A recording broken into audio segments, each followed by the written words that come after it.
ही शब्द सुनाता सगरो सुबह शाम दोपहर में। हाँ एक ही शब्द सुनाता सगरो सुबह शाम दोपहर में। बम बम गूंजाता देवघर में भोले बाबा के शहर में। बम बम गूंजाता देवघर में भोले बाबा के शहर में। गली चौक चौराहा सगरो देखा डगर डगर में। बम बम गूंजाता देवघर में भोले बाबा के शहर में। बम बम गूंजाता देवघर में भोले बाबा के शहर में।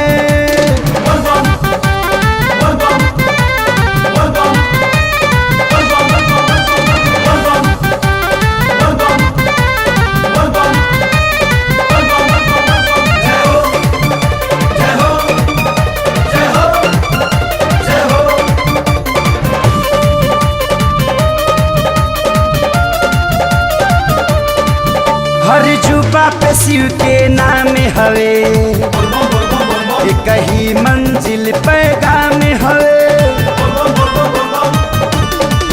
हर जुबा पे शिव के नाम हवे, एक ही मंजिल पैगाम हवे। शिव नाम से शक्ति बढ़ जाला, शिव का सुइया पर चढ़ जाला। घट घट बासी शिव कैलाशी राखे सबके नजर में।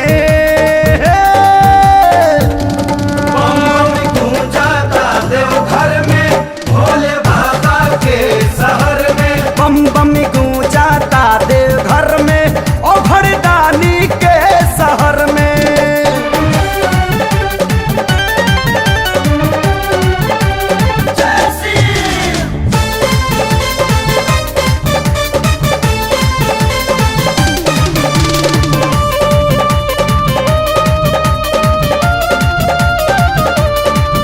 कांवर से दम पर दम निकले, दौरत घर से डाक बम निकले।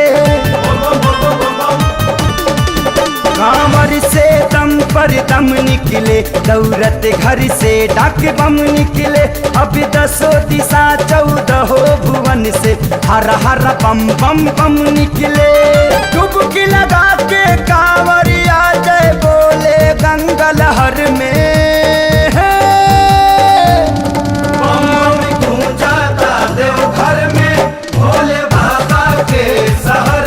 बम बम गूंजाता देवघर में बैजू बाबा के शहर में।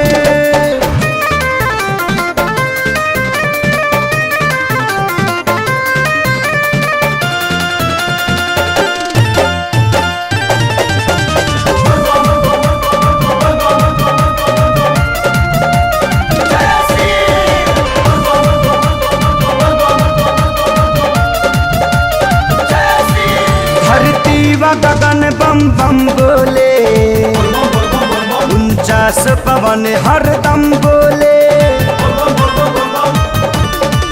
धरती या गगन बम बम बोले, 49 पवन हरदम बोले। देवी देवता भी देवलोक से ओम नमः शिवाय छन छन बोले।